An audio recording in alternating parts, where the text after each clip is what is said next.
everyone. Welcome back to our literary journey, The Unbroken Story. This time it's chapter 8. Pretty easy chapter, actually.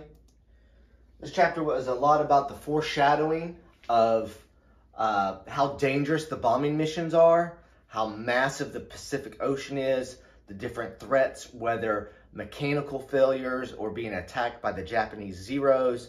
And then if you crash in the ocean, all you have to look forward to is shark attacks, and in the worst case scenario, being picked up by the Japanese and being a prisoner of war.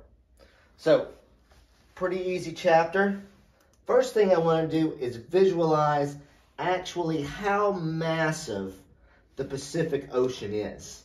It's nearly half the Earth's surface. But as far as World War II went, in the Pacific War, it wasn't the entire Pacific Ocean, but it was a good chunk of it. So I'm going to add a polygon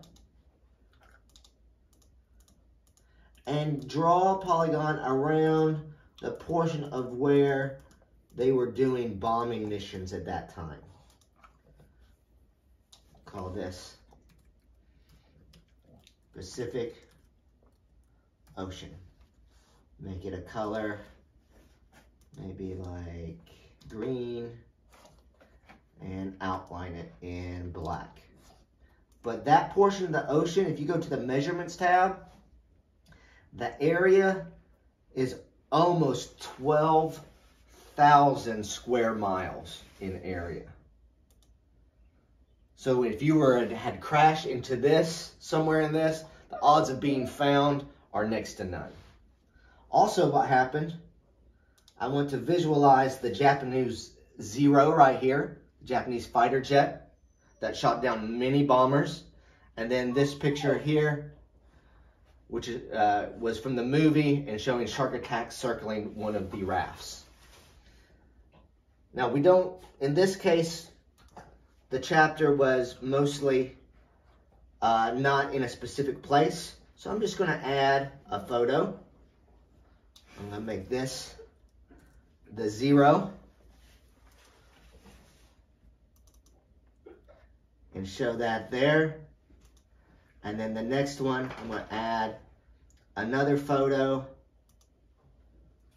Call this the raft and browse to the sharks picture.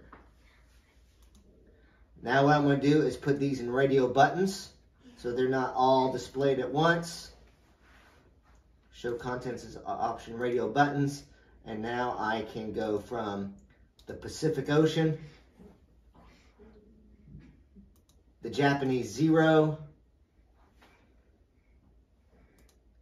and then the raft. As always, do a file, save my places when you're done with your work. So there you have it. There's chapter 8, a lot of foreshadowing of things to come in Louie's life. We'll see you next time, and remember to map your world.